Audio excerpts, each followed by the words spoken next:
Assalamualaikum warahmatullahi wabarakatuh. Warahmatullahi wabarakatuh. Alhamdulillahirabbil alamin wassalatu wassalamu ala asrafil anbiya wal mursalin sayyidina wa maulana Muhammadin wa ala alihi wa ashabihi ajmain. Qala rabbi israh li sadri wa yassir li amri wahlul 'uqdatam min lisani yafqahu qawli, amma ba'du. Bersyukur kita kepada Allah dengan mengucap hamdalah. Alhamdulillahirabbil alamin. Senantiasa bersolawat kita kepada Rasulullah Muhammad sallallahu alaihi wasallam. Allahumma sholli ala Muhammad.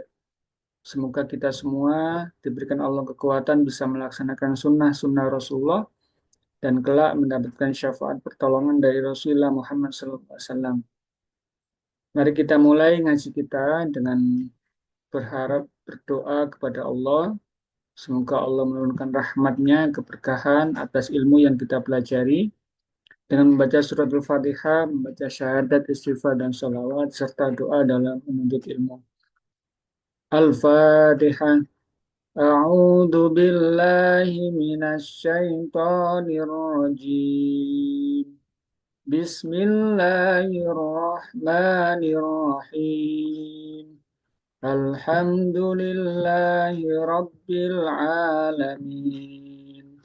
Ar-Rahmanir Rahim. Maliki yaumiddin. Iyyaka na'budu wa iyyaka nasta'in. Ihdinas siratal mustaqim. Siratal ladzina an'amta 'alaihim ghairil maghdubi 'alaihim waladdallin. Amin. Bismillahirrahmanirrahim. Asyhadu an la ilaha illallah wa asyhadu anna Muhammadar Rasulullah. Asyhadu an la ilaha illallah wa asyhadu anna Muhammadar Rasulullah. Astaghfirullahal adzim wa atubu ilaih. Astaghfirullahal adzim wa atubu ilaih. Astaghfirullahal adzim wa atubu ilaih.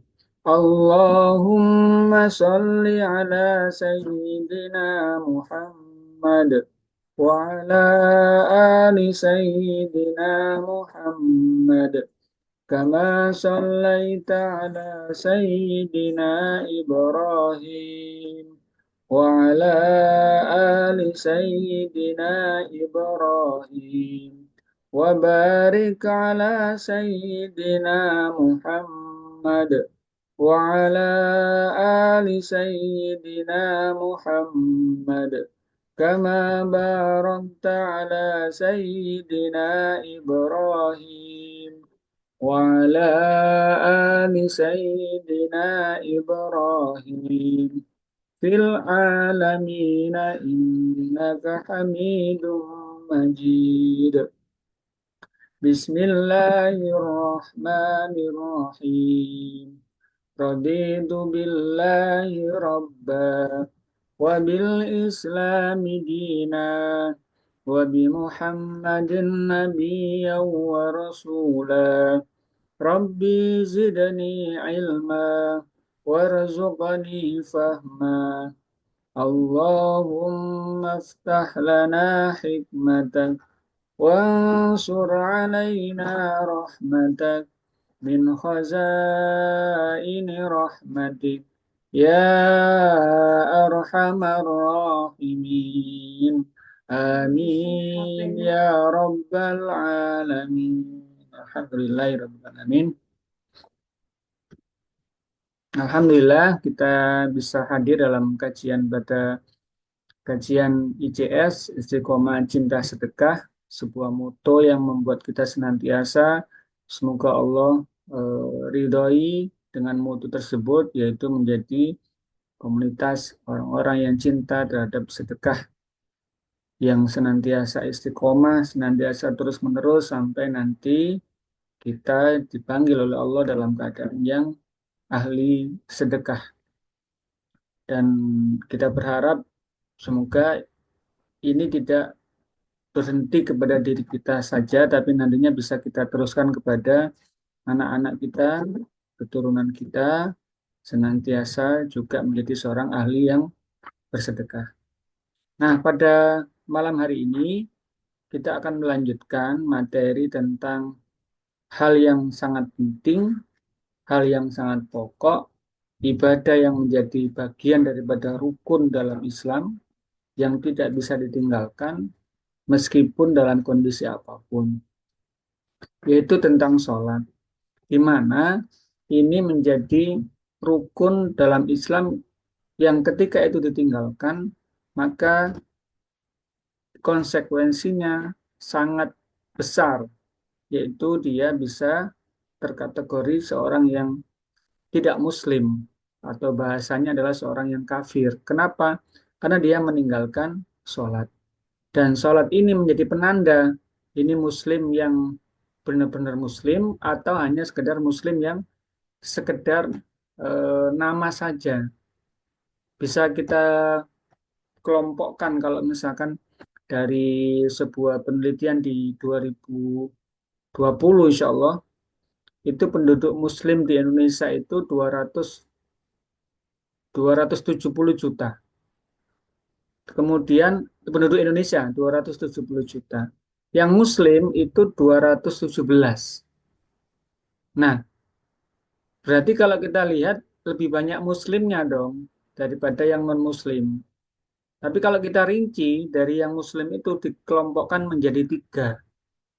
Yaitu yang pertama, muslim yang benar-benar muslim yang mukmin, yang dia membela, memperjuangkan tegaknya Islam dengan semua konsekuensi syariat yang diajarkan. Itu muslim yang kita sebut sebagai muslim yang pertama. Muslim yang kedua itu ada seorang muslim, dia beragama Islam, tapi dia hanya memikirkan untuk dirinya sendiri. Misal, wis gak usah neko-neko, yang penting awak dia sholat, awak dia zakat, awak dia poso, gak usah ganggu wong liya, wis cukup itu saja.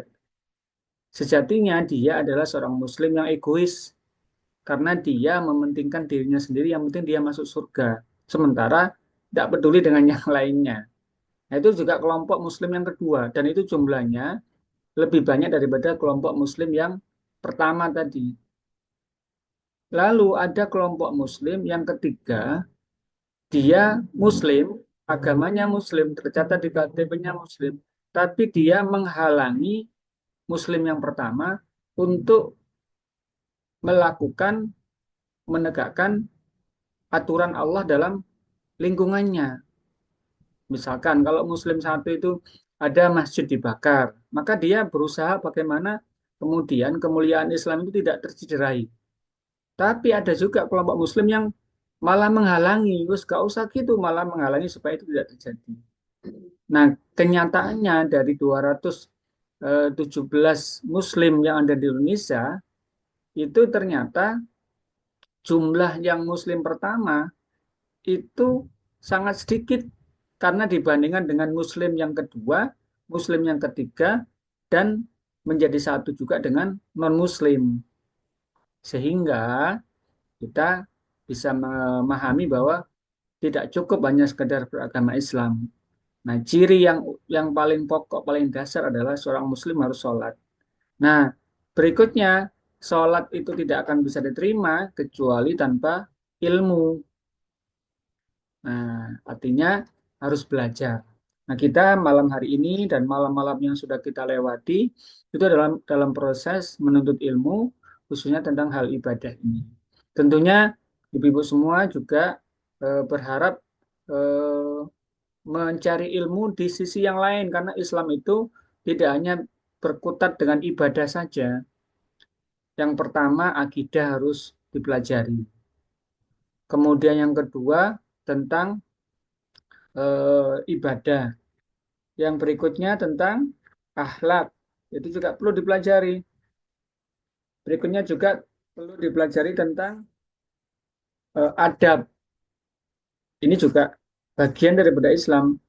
Kemudian yang berikutnya dipelajari adalah tentang muamalah, muamalat bahasa bahasa Indonesianya muamalat itu. Bahasa Arabnya muamalah gitu. Nah, itu hal-hal pokok yang memang harus dipelajari seorang muslim. Tidak hanya belajar ibadah saja.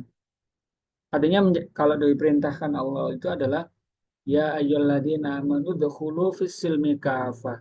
Hai orang-orang yang sudah beriman, beriman mengakui bahwa apa yang Allah sampaikan itu benar, itu diperintahkan Allah masuklah ke dalam Islam secara kafah menyeluruh. Jadi tidak hanya sekedar Islam itu ya ibadah. Enggak, Islam itu ya akidah, belajar adab, belajar akhlak, belajar ibadah, belajar muamalah. Harus semuanya dipelajari. Nah, kita sedang hanya masih belajar satu bab dan itu belum selesai-selesai. Maka harus terus semangat ngajinya. Masih ngantuk-ngantuk nggak apa-apa. Yang penting ngaji. Nanti rekamannya didengerin lagi gitu.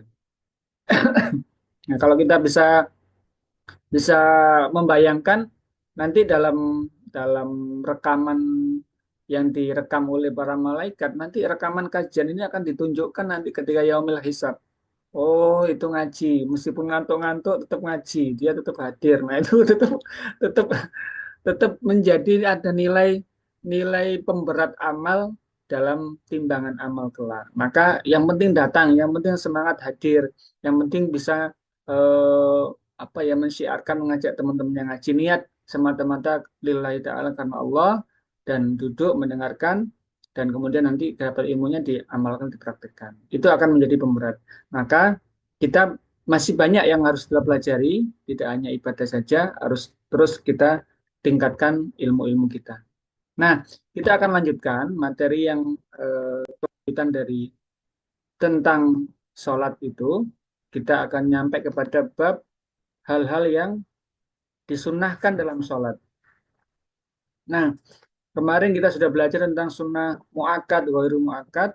Sekarang kita akan belajar tentang eh, sunnah secara umum dalam sholat. Artinya kalau dikerjakan, dia akan mendapatkan pahala yang itu akan menjadi penyempurna dari amalan sholat yang dilakukan. Sebagaimana dalam tadi yang sebagai pembuka, Rasulullah menyampaikan dalam sebuah hadis, as-sholatu imaduddin. Sholat adalah tiang agama. Lanjutan hadisnya, faman aqamaha faqad aqamaddin. Barang siapa yang menegakkan sholat, dia menegakkan agamanya.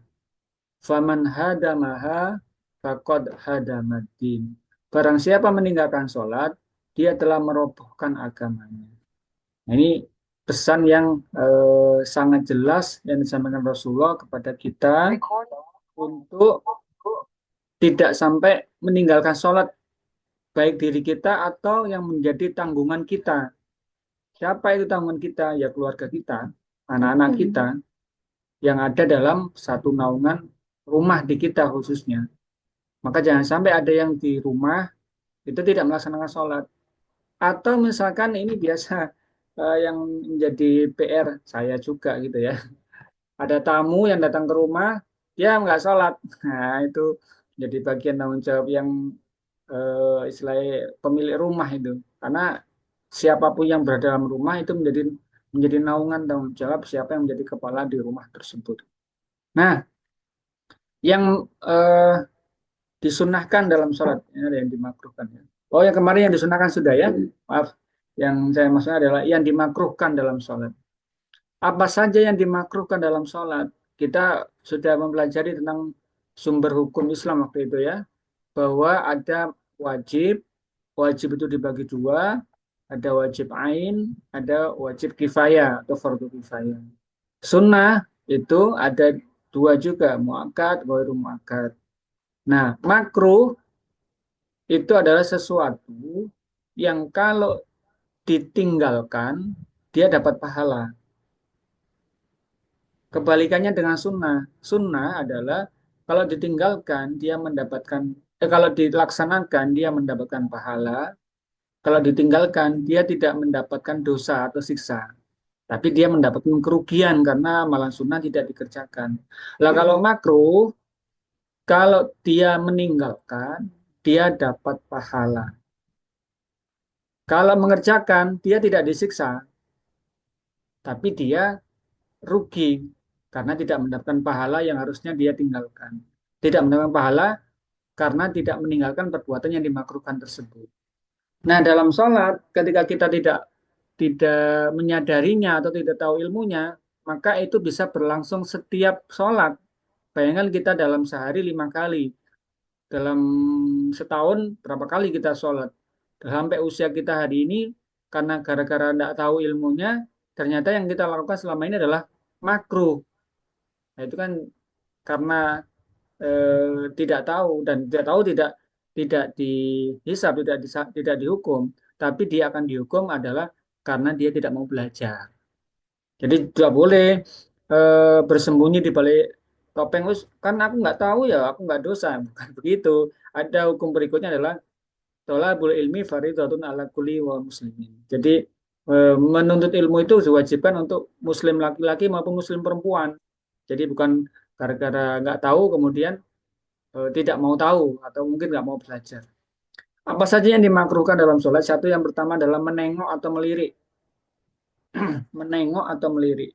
Dalam sebuah hadis disebutkan oleh Rasulullah, saya bacakan ya hadisnya ya.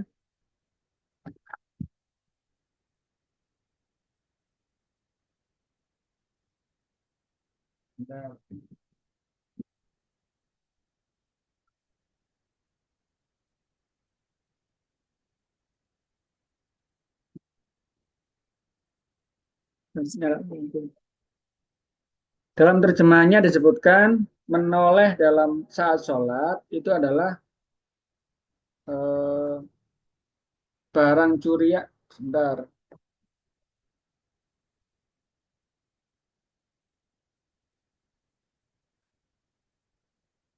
Menoleh dalam sholat itu adalah barang curian setan dari sholat seorang hamba. Maka kemarin kita sudah sampaikan bahwa pencuri sholat itu adalah mereka yang kemudian tidak apa terburu-buru dalam sholatnya, termasuk pencuri dalam sholat.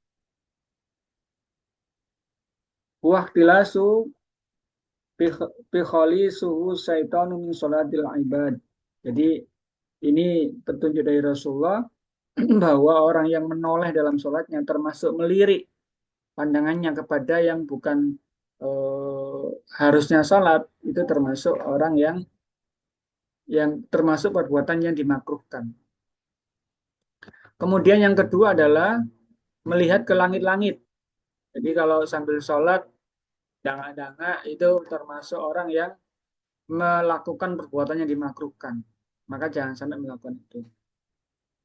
Kemudian berikutnya adalah tahassur atau tangan, yang tadi yang hadis yang kedua saya sampaikan ya. Orang-orang yang mengangkat pandangan mereka ke langit ketika sholat, hendaklah mereka berhenti melakukan hal itu. Jika tidak, sungguh penglihatan mereka akan dicabut. Ini ancaman yang sangat luar biasa dari Rasulullah. Dari hadis Al-Bukhari ini disebutkan, orang-orang yang mengangkat pandangan mereka ke langit saat sholat, hendaklah mereka berhenti melakukan hal itu. Jika tidak, sungguh penglihatan mereka akan dicabut. Jadi bukan matanya yang dicabut, penglihatannya. Karena banyak orang-orang yang matanya sehat tapi nggak bisa ngelihat. Ya kita sekarang kan juga umum ya, banyak yang kena glaukoma atau minus yang luar biasa. Nah itu kalau mungkin kita muhasabah, wah barangkali mungkin kita waktu sholat sering sering melihat melihat ke atas itu, melihat ke langit-langit itu. Kita nggak tahu, tapi apa yang disampaikan Rasulullah itu tidak pernah salah karena Rasulullah menyampaikan berdasarkan wahyu. Maka jangan pernah melakukan dalam kondisi sholat sambil melihat-lihat ke atas, ke langit gitu. Meskipun ada cicak, ada cicak-cicak di dinding, tidak perlu dilihat ya. Berikutnya adalah tahassur. Tahassur itu meletakkan tangan di atas pinggang. Ya, kayak orang apa kalau bahasa Jawanya itu mengkerik gitu ya. Itu termasuk perbuatan yang makruh. Kalau di adab Jawa, orang mengkerik itu kan menantang ya. Padahal ini sedang dalam kondisi sholat gitu. Oh, pinggang saya sakit. Ya, jangan jangan dilakukan pas sholat kan itu. Kan kalau nggak kuat berdiri kan boleh dengan duduk di kursi atau dengan duduk di lantai. Jadi itu termasuk yang makruh. Disebutkan dalam sebuah hadis, Nabi SAW melarang seorang sholat dengan meletakkan tangannya di atas pinggang. Ini perbuatan yang makruh. Berikutnya yang keempat adalah memegang rambutnya yang terurai atau lengan bajunya atau pakaiannya. Jadi ada yang biasanya sholat. Nah ini eh, apa ya ijtihadnya para ulama di Indonesia ya. Itu menggunakan kopiah seperti ini. Supaya apa? Rambutnya itu tidak terurai saat sujud, saat sholat. Ada orang yang rambutnya panjang, itu ketika sujud, tangannya harus meletakkan rambutnya ke belakang dulu. Nah itu termasuk yang makruh. Jadi dilarang kemudian ketika dalam sholat, itu memegang rambutnya yang terurai untuk supaya tidak mengenai sujud. Nah, salah satunya ijazahnya para ulama adalah menggunakan kopiah baik ya kopiah hitam maupun kopiah yang lainnya. Tapi ketika memakai kopiah, anak-anak kita juga diberitahu, tidak boleh ketika sujud kopiahnya seperti ini. Nah, ini sehingga menutupi dahinya untuk sujud. Pakai kopiah putih atau yang lainnya dilarang. Usahakan adalah kopiahnya ya ini membuka dahi. Sehingga ketika sujud, ini memang difungsikan untuk apa ya membatasi supaya rambut ini tidak menutupi dahi ketika sujud. Nah, dalam hadis Rasulullah yang diriwayatkan oleh Muslim sampaikan adalah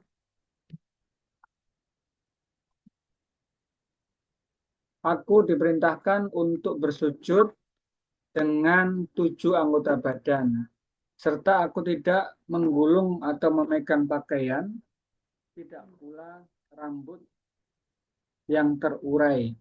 Jadi ini perlu diberitahukan bagi yang punya rambut panjang. Makanya dalam sunnah itu termasuk yang laki-laki. Ya Rasulullah dulu pernah berambut panjang. Saya belum tahu hadisnya sih. Cuman setiap Jumat itu ada waktu untuk merapikan diri, mencukur kumis, memotong kuku, merapikan jenggot, termasuk juga merapikan rambut. Nah, kemudian yang dimakruhkan berikutnya adalah menjalin jemari dan menekan sampai bunyi. Ini dalam sholat ya, dalam sholat. Jadi disebutkan tidak boleh, itu termasuk yang makruh, bukan haram, tapi dimakruhkan. Jadi ketika kecuali kalau otomatis ya, otomatis itu gini, dia berdiri tiba-tiba lututnya bunyi sendiri tanpa tanpa tanpa ada upaya yang disengaja gitu loh. Jadi ini kan istilahnya kalau dalam sebuah hadis itu disebutkan janganlah kamu menekan jari-jari tanganmu ketika kamu sedang menunaikan sholat. Jadi ini disengaja menjalin atau menekan jari supaya bunyi cetut cetut cetut gitu. Nah itu tidak boleh. Itu termasuk yang makruh. Kalau ditinggalkan dapat pahala. Kalau dikerjakan ya nggak dosa, cuman dia tidak dapat pahala. Kemudian berikutnya adalah mengusap kerikil atau pasir tempat sujud.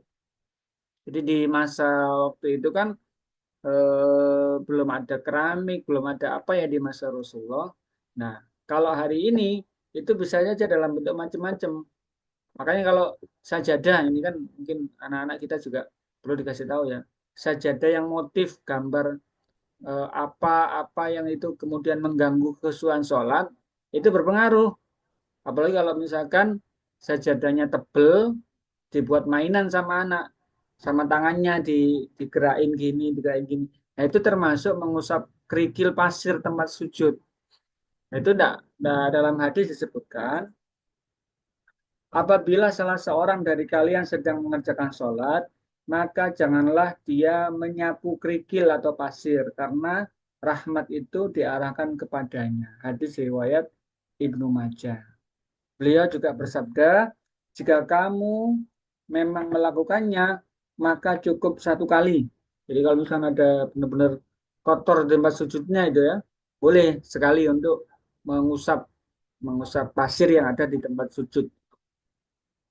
Tapi tidak boleh setiap kali mau sujud dia minggirkan yang ada di tempat sujudnya dia. Maka termasuk hal yang diutamakan sebelum sholat itu dipastikan kondisi tempatnya. Jangan sampai dalam kondisi tempat yang najis atau yang kotor atau yang ketika kita sujud kita merasa terganggu dan tidak bisa khusyuk. Gitu. Kemudian makruh berikutnya adalah bermain yang melalaikan dan menghilangkan khusyuk.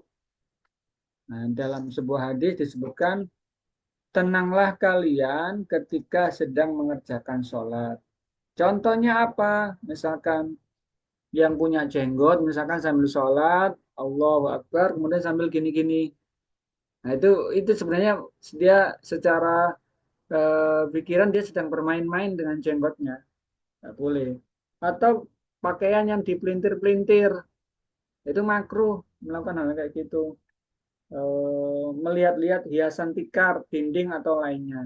Itu termasuk hal-hal yang nanti akan melalaikan atau menghilangkan perasaan khusyuk dalam sholat. Berikutnya yang ke-8 adalah membaca Al-Quran saat rukuk dan sujud. Jadi ini dilarang membaca Al-Quran ketika rukuk dan sujud. Bolehnya kapan? Bolehnya adalah ketika setelah selesai membaca surat Fatihah. Itu disunnahkan membaca ayat Al-Quran. Tapi ketika dalam rukuk dan sujud itu dilarang karena itu perbuatan yang makruh. Dalam hadis Rasulullah, aku dilarang membaca Al-Quran dalam keadaan rukuk dan sujud. Ini diriwayatkan, dicantumkan oleh Imam Syafi'i dalam musnadnya. Kemudian yang kesembilan adalah menahan kotoran. Ini tadi belum sempat masuk ya ke sini ya. Menahan kotoran atau menahan apa yang mau keluar dari dua kemaluan. Jadi kalau sholat, misalkan kebelet pipis atau kebelet kebelet BAB ya maksud saya, maka ketika dia dalam sholat sambil menahan itu makruh. Berarti gimana? Ya pipis dulu sebelum sholat, BAB dulu sebelum sholat, supaya sholatnya benar-benar dalam keadaan tenang. Jadi kan bisa bayangkan ya, ketika ruku atau sujud, benar-benar sangat kebelet gitu ya rasanya. Wah itu pasti sholatnya, terus pikirannya ke WC terus itu. Maka jangan sampai sholat dalam kondisi yang seperti itu. Itu termasuk yang makruh, nggak boleh. Kemudian sholat yang dimakruhkan berikutnya ya, sholat ketika makanan telah dihidangkan. Ini makruh kalau kemudian makanan sudah dihidangkan di depan kita, terus kita tinggal sholat. Bagaimana hadisnya? Rasulullah menyampaikan, tidak boleh sholat ketika makanan telah dihidangkan. Dan tidak pula ketika dia menahan dua kotoran atau buang air kecil dan buang air besar. Hadis riwayat Muslim. Nah, ada yang bilang gini mungkin, Duh, berarti kan lebih mementingkan perut daripada mementingkan Allah. Tidak begitu.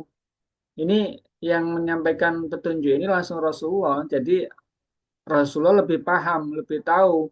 Bahkan mungkin kan ada biasanya kayak gini tuh, yang bilang eh, supir Grab gitu, atau mungkin Gojek gitu. Dengar adzan, lebih baik sholat dulu atau mengantarkan pesanan gitu. Nah, bisa dilihat dulu. Kalau memang waktunya masih panjang, maka pesan pesanan dulu, antar pesanan dulu. Tapi juga dilihat pesanannya ini apa. Kalau pesanannya ini berupa darah yang dari PMI yang harus untuk orang operasi, kalau nggak segera diantarkan dia akan meninggal, maka didulukan untuk ngantar pesanan ini dulu, darah ini dulu. Kenapa? Karena Allah lebih bukan bukan Allah dikalahkan enggak, tapi Allah sebenarnya tidak membutuhkan ibadahnya kita. Karena Allah tidak masalah ditinggalkan dalam kondisi yang gitu. Jangan sampai kemudian dengan apa itu orang kemudian meninggal gara-gara kita lebih mendahulukan kepada Allah. Nah, jadi kita bisa memahami betapa bentuk kasih sayangnya Allah kepada manusia yang ketika hal urusan sholat pun sebenarnya boleh ketika memang dia sedang urgent untuk mengantarkan pesanan, ya harus diantarkan dulu. Kecuali yang masih banyak waktu, masih cukup waktu, maka dan mungkin diperkenankan atau izin sama yang menerima pesanan bahwa saya sholat dulu, ya dilaksanakan sholat. Tapi kalau waktunya misalkan mepet, misalkan perjalanan nganter itu setengah jam, waktu sholatnya sudah jam 2 sudah mau asar, maka boleh dan bisa menyampaikan kalau mau masih tetap saya ngirim, izin saya sholat dulu karena waktunya sudah mau habis. Kalau nggak diizinkan, ya itu pilihan, maka bisa di cancel. Kita memilih untuk sholat. Itu beberapa yang menjadi bagian yang harus dipahami. Berikutnya, hal makro berikutnya adalah duduk pada kedua tumit dan membentangkan kedua lengannya. Rasulullah melarang jongkok setan. Jongkok setan ini seperti apa?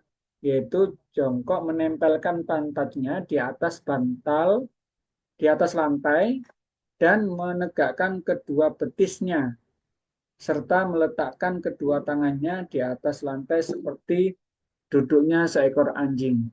Jadi termasuk yang dimakruhkan dalam gerakan sholat. Yang ke-11 adalah duduk pada kedua tumit dan membentangkan kedua lengannya. Ini yang termasuk yang makro ya. Dalam hadis disebutkan Rasulullah melarang duduk dengan model duduk jongkok setan disebutnya, yaitu duduk pada tumit dan melarang seorang merebahkan kedua lengannya seperti binatang buas.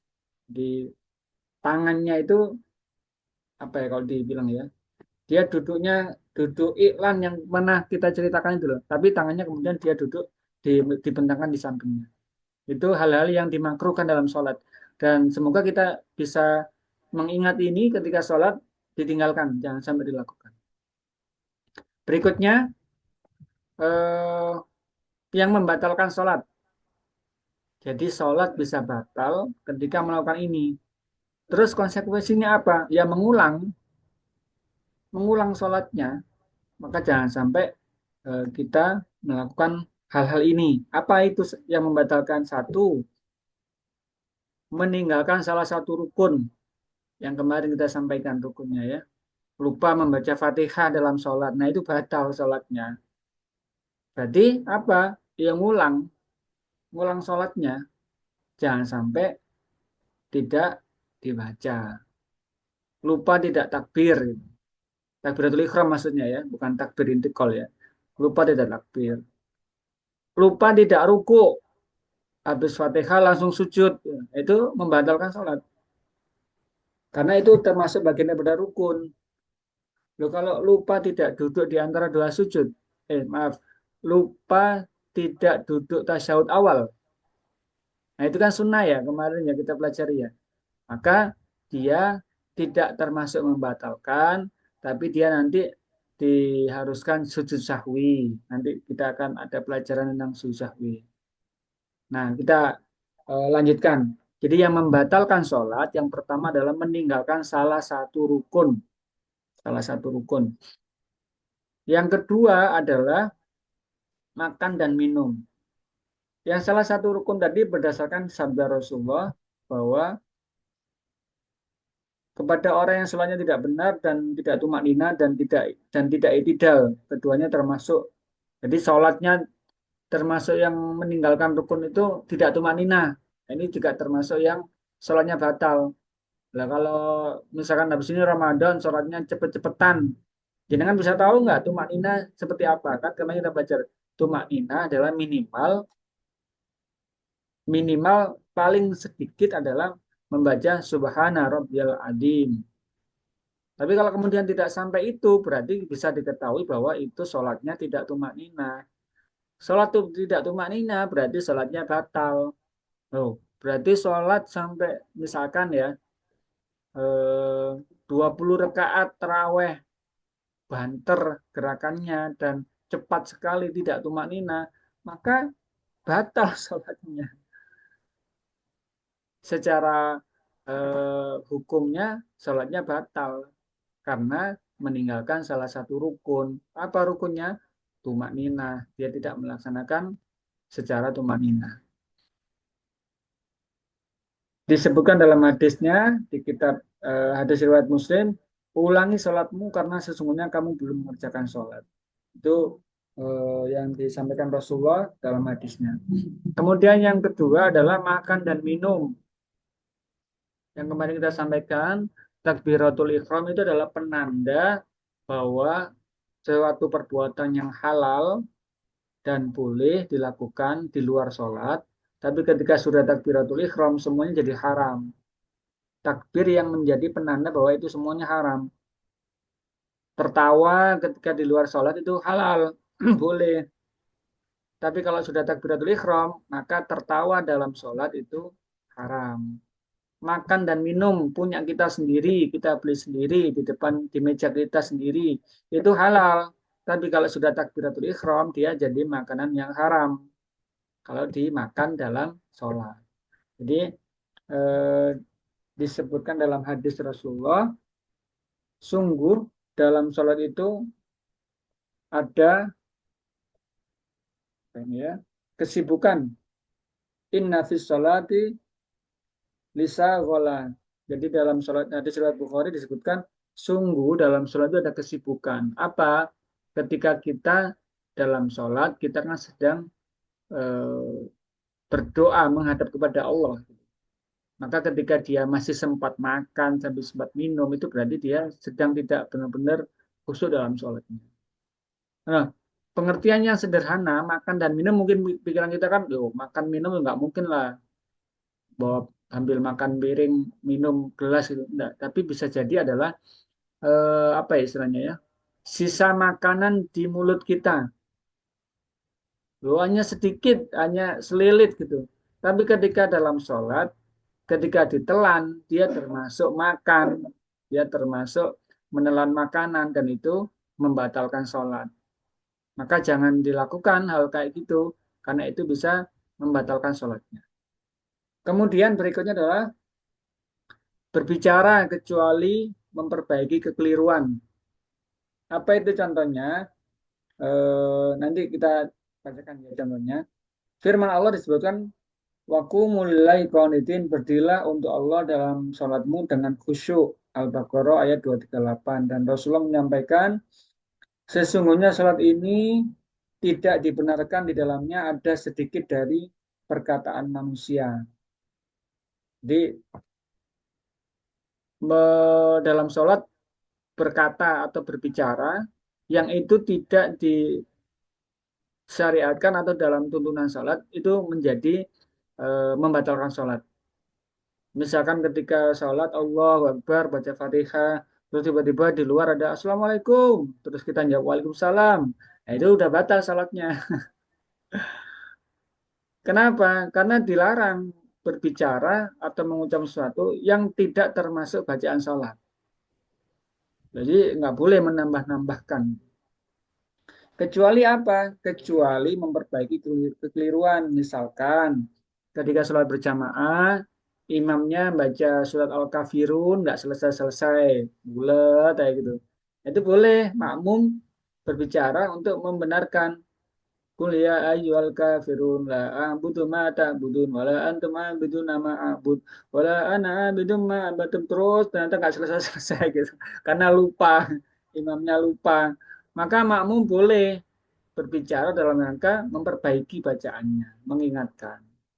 Atau bukan bacaannya, tapi imamnya lupa rekaatnya, maka boleh dengan mengucap Subhanallah bagi yang laki-laki, perempuan menepuk pahanya, pahanya sendiri ya, bukan paha temannya. Jadi itu untuk memperbaiki kekeliruan dalam sholat, ada aturannya.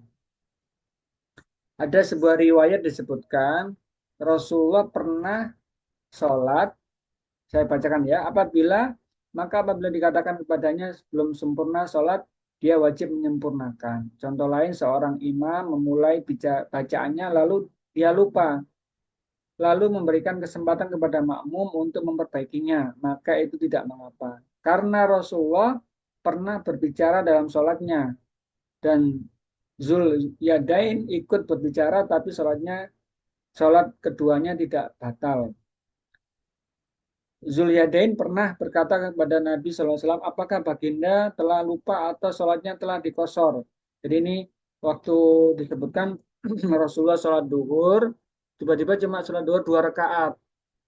Para makmumnya bingung. Nah ini Rasulullah, eh, apakah Rasulullah lupa atau sholatnya dikosor? Gitu. Kemudian Rasulullah menjawab bahwa Rasulullah, aku tidak lupa dan tidak pula sholatnya dikurangi. Kemudian Rasulullah sholat lagi 2 rakaat, kemudian sujud sahwi. Itu peristiwa yang terjadi dalam riwayat disebutkan bahwa Rasulullah pun sama seperti manusia juga. Jadi ia mengalami lupa juga. Berikutnya adalah yang membatalkan sholat adalah yang orang yang tertawa terbahak sampai kelihatan giginya luar biasa, suaranya keras. Nah itu termasuk yang membatalkan. Karena eh, muslimin tidak, saya sampaikan ya, yaitu tertawa terbahak bukan tersenyum. Kaum muslimin telah sepakat tentang batalnya sholat yang ter, orang yang tertawa terbahak, bahkan sebagian ulama menganggap wudhunya juga batal. Diriwayatkan dalam sebuah hadis dari Al-Baihaqi, terlihatnya gigi ketika tersenyum itu tidak membatalkan sholat. Akan tetapi tertawa terbahak-bahak itu dapat membatalkannya. Jadi mungkin kalau sudah tua kayaknya enggak lah sampai sholat ketawa-ketawa. Tapi kalau anak-anak bisa jadi kan masih remaja itu melihat sesuatu kemudian dia tertawa-tawa, nah itu sholatnya jadi batal ketika sambil sholat dia sambil tertawa. Lalu berikutnya adalah banyak bergerak, nah, yaitu perbuatan yang memalingkan dari beribadah dan menyibukkan hati dan anggota tubuh. Adapun gerakan ringan seperti membetulkan sorban, maju 1 langkah ke saf depan untuk menutupi celah atau kekosongan, atau mengulurkan tangannya ke sesuatu dengan 1 kali gerakan tidak membatalkan sholat. Berdasarkan sebuah riwayat sahih dari Nabi Muhammad SAW bahwa beliau menggendong Umamah dan menurunkannya sedang beliau ketika itu sedang sholat dan mengimami banyak orang. Umamah adalah putri Zainab binti Rasulullah Muhammad SAW. Jadi dimaksudkan banyak bergerak itu adalah yang itu gerakannya gerakan besar. Misalkan sampai eh, pindah beberapa langkah itu termasuk yang membatalkan. Tapi ketika hanya gerakan-gerakan ringan itu tidak masalah. Tentunya tidak disengaja ya. Rasulullah sendiri ketika sholat itu pernah sujud sampai lama sekali, sampai makmumnya itu khawatir apakah Rasul tertidur atau Rasul sedang lupa gitu. Ternyata setelah selesai sholat Rasul menyampaikan, tadi ketika aku sujud, cucuku naik di atas punggungku dan aku biarkan dia sampai puas baru aku kembali duduk. Nah itu eh, riwayat yang pernah dilakukan oleh Rasulullah ketika masa itu. Kemudian berikutnya adalah menambah gerakan serupa dengan sholat karena lupa. Disebutkan seperti contoh mengerjakan sholat duhur 8 rakaat. Nah ini saking saking lupai sholat duhur sampai 8 rakaat itu termasuk yang membatalkan. Atau sholat maghrib 6 rakaat atau sholat subuh 4 rakaat. Ini udah kebangetan lupanya ya. Karena lupanya yang keterlaluan sampai pada batasan menambah hal yang serupa dalam sholat. Hal ini menunjukkan ketidakhusyuan sholat. Padahal khusyuk adalah rahasia dan ruhnya sholat. Apabila sholat itu kehilangan ruhnya, maka sholat itu menjadi batal. Jadi ini menunjukkan bahwa orang-orang yang insya Allah rajin sholat, bahkan sampai usia sepuh, dia dijaga ingatannya oleh Allah. Tidak mudah pikun bahasanya ya. Kenapa? Karena dia ingatannya untuk sholat tahu rakaatnya. Nah, orang-orang yang sering pikun itu bisa jadi karena dia tidak benar-benar menjaga sholatnya sehingga mudah pikun. Kemudian mengingat sholat sebelumnya yang belum dikerjakan. Contoh misalkan seperti ketika waktu sholat asar lalu teringat bahwa belum menunaikan sholat duhur. Udah sholat asar, udah dalam tengah-tengah sholat tiba-tiba loh, aku tadi belum sholat duhur gitu. Maka itu batal sholatnya. Kenapa? Ya sholat duhur dulu. Berarti yang tadi lupa, dia langsung sholat duhur dulu, kemudian baru disusul sholat asar berikutnya. Gitu. Karena hal ini berdasarkan bahwa apa ini ya, mengurutkan sholat 5 waktu secara tertib adalah wajib. Jadi ketika dia sedang sholat, asar misalkan atau sholat maghrib, lo lupa tadi belum sholat asar, maka maghribnya dibatalkan dulu, sholat asar dulu, terus sholat maghrib gitu. Karena mengurutkan sholat 5 waktu secara tertib adalah perintah Allah, maka tidak boleh mengerjakan sholat fardu sebelum mengerjakan sholat fardu yang dilakukan sebelumnya. Nah, berikutnya, ini yang dibolehkan dalam sholat. Apa saja yang dibolehkan? Sedikit bergerak. Ya, sedikit bergerak. Sedikit bergerak itu contohnya membenarkan sorban atau mungkin me, istilahnya nggak sampai gerakan besar ya. Gerakan besar itu misalnya kayak jari yang misalnya gini, kemudian jarinya saja yang bergerak, tidak sampai gerakan tangannya. Ini tangan besar, lengan ini termasuk yang besar. Itu dibolehkan. Kemudian eh, berdehem ketika ini termasuk menggaruk badan dengan tangan, itu termasuk dibolehkan. Kemudian berdehem karena darurat, itu juga boleh. Tidak makruh, tidak haram. Tapi juga tidak sunnah. Kalau sunnah berarti boleh dehem dalam salat. Kemudian memberikan isyarat dengan telapak tangan kepada orang yang mengucapkan salam. Ini sesuatu yang dibolehkan dalam sholat. Kemudian membetulkan soft sholat. Hal ini dilakukan dengan menariknya ke depan atau ke belakang atau memutar makmum dari sebelah kiri ke sebelah kanan sebagaimana Rasulullah memutar Ibnu Abbas dari sebelah kiri beliau ke sebelah kanannya ketika Ibnu Abbas berdiri ke sholat di samping beliau pada sholat malam. Jadi kalau misalnya jadi makmum cuma 2 orang, itu berdirinya makmum sebelah kanan, bukan sebelah kiri. Jadi kalau jadi makmum, saya jadi makmum nih, maka kita berdirinya sebelah kanan imam, bukan sebelah kirinya makmum. Nanti kalau ada orang lagi yang kedua, dia berdiri di sebelah kirinya, jadi imamnya tengah-tengah, diapit gitu. Kalau ada orang ketiga, dia berdiri di belakangnya imam. Yang 2 tadi kanan kiri dia mundur ke belakang, ikut barisan di belakang. Kemudian yang keempat adalah menguap dan meletakkan tangan pada mulut. Ini dibolehkan dalam kitab Minhajul Muslim ini. Kenapa? Karena bisa jadi itu yang tidak boleh adalah menguap sambil bersuara. Ah, gitu tidak boleh. Saking kelangopane ngantukin nemen, kemudian ketika menguap sambil keluar suaranya, itu dilarang. Termasuk yang eh, makruh itu. Dan bisa mengarah kepada membatalkan sholat karena dia ada suara yang keluar yang itu tidak termasuk bacaan sholat ketika takbir kelangopan ngombo sambil bunyi wah gitu itu termasuk orang yang bisa membatalkan sholat.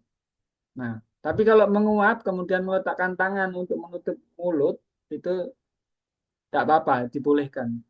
Kemudian menegur imam ketika imam melakukan kesalahan dengan mengucapkan tasbih jika imamnya lupa. Barang siapa ditimpa sesuatu dalam sholat berjamaah, maka hendaklah dia mengucapkan subhanallah. Subhanallah gitu aja cukup. Nah, imamnya harus paham. Berarti ketika ada makmum yang membaca subhanallah, berarti ada sesuatu yang keliru atau mungkin salah. Kalau imamnya tidak paham, berarti dia eh, tidak tahu ilmunya jadi imam. Makmumnya bolak-balik ngomong subhanallah gak direken.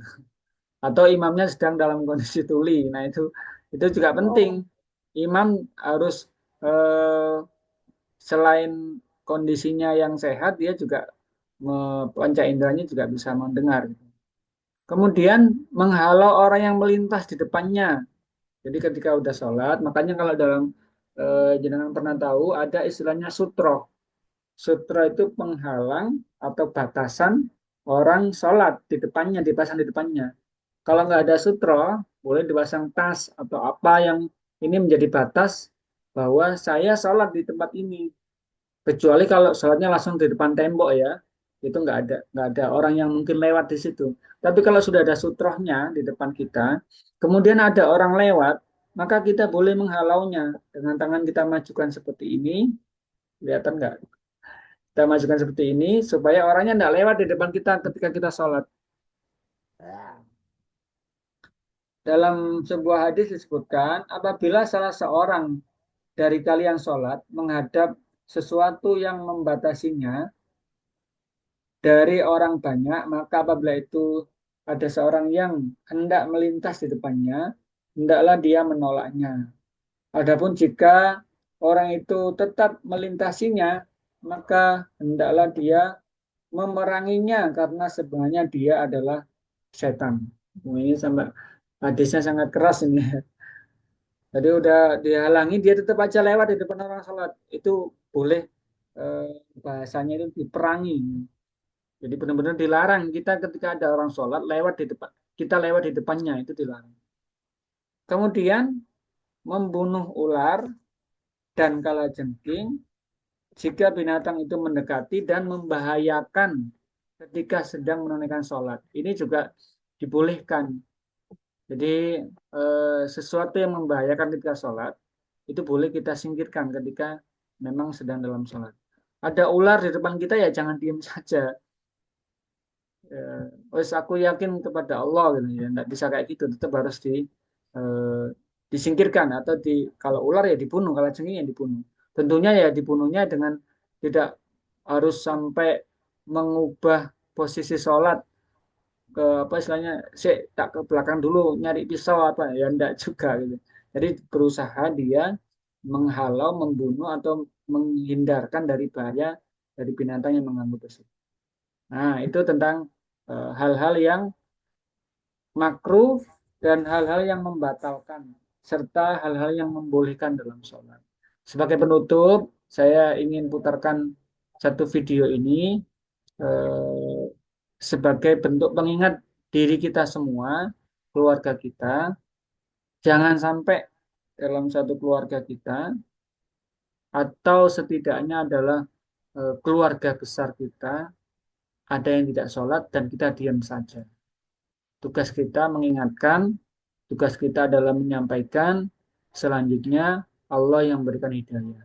Supaya kelak kita tidak dituntut oleh mereka di akhirat, bahwa ketika kita misalkan sudah diberikan balasan oleh Allah, misalkan masuk surga, ada keluarga kita yang kemudian protes. Saya lo nggak pernah diingatkan untuk sholat. Saya lo nggak pernah diberitahu bahwa sholat itu sesuatu yang nggak bisa ditinggalkan gitu. Ponakan-ponakannya menuntut, balik bule budenya nuntut itu. Jangan sampai. Jadi setidaknya kita sudah menyampaikan semaksimal mungkin dengan berbagai ikhtiar upaya, selebihnya pasrahkan kepada Allah. Nah, apalagi yang keluarga inti di kita, jangan sampai ada yang tidak melaksanakan sholat. Kita simak videonya Ustadz berikut. Pak, Bapak, lebih baik sampean pelihara kambing 4 di rumah daripada pelihara anak satu yang tidak sholat. Kok bisa Ustaz? Sholat itu tiang agama. Artinya ketika anakmu tidak sholat di rumahmu, dia runtuhkan agama di rumahmu. Kalau anak tidak sholat, mau diapain Pak? Mau diapain Bu? Mau diapa? Jual? Siapa yang beli? Potong? Siapa yang mau makan? Itulah makna kalau manusia tidak sholat, mereka lebih hina dari binatang. Tidak ada gunanya pengajian kita tiap tahun begini. Mendatangkan para gus mulia kita. Mendatangkan para mubalik.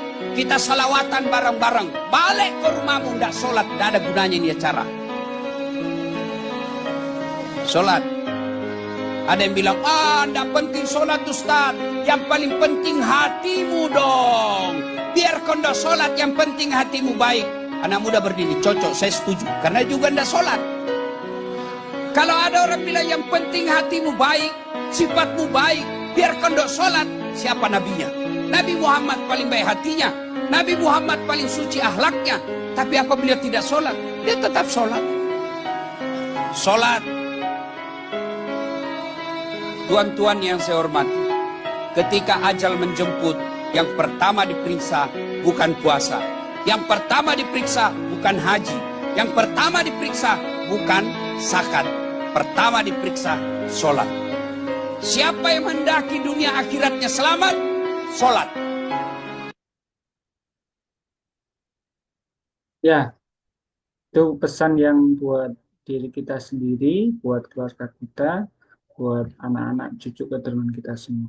Monggo kalau mau ada yang ditanyakan tentang 3 bagian yang kita jelaskan tadi, yang makruh, yang membatalkan, dan yang dibolehkan dalam sholat. Silakan kalau ada mau bertanya, kita berikan kesempatan.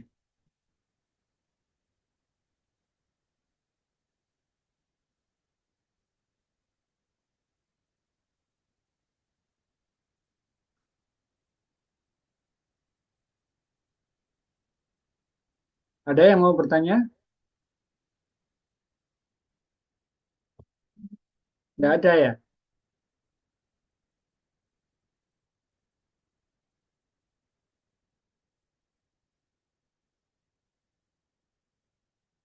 Nah, berarti sudah tinggal praktekkan saja. Suaranya Bu Puji tidak masuk.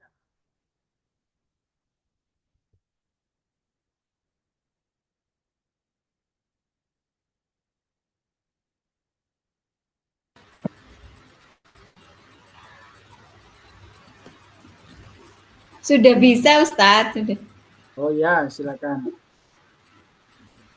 Tidak bertanya. Iya, iya, iya, iya. Oke, yang lainnya kalau memang tidak ada hal yang ditanyakan, berarti insya Allah materinya bisa dipraktekkan nanti ya di rumah, kemudian disampaikan kepada anak-anak, hal-hal yang disunahkan, hal-hal yang dimakruhkan, yang dibolehkan, ini menjadi panduan ketika melaksanakan sholat. Itu ya? Yeah. Kalau begitu cukup ya malam hari ini. Insya Allah kita akan ketemu lagi di Selasa depan. Kita akan membahas tentang sujud sahwi dan sholat berjamaah. Ada masalah imam, menjadi imam, dan bagaimana menjadi masbuk, orang yang terlambat dalam sholat. Kita akan bahas insya Allah di pertemuan Selasa depan. Kita akhiri, kalau nggak ada pertanyaan, dengan ucapan hamdalah. Alhamdulillah. Istighfar 3 kali. Astagfirullahaladzim, astagfirullahaladzim, astagfirullahaladzim. Subhanakallahumma wa bihamdika asyhadu an la ilaha illa anta astaghfiruka wa atubu ilaik. Akhiri kita dengan doa sama-sama. Allahumma rahamna bil Qur'an waj'al lana imaman wa nuran wa hudan wa rahmah. Allahumma ذكرنا منه بما نسينا وأرنا مما جهلنا وارزقنا تلاوته الليل وأطراف النهار واجعله لنا حجة يا رب العالمين. ربنا آتنا في الدنيا حسنة وفي الآخرة حسنة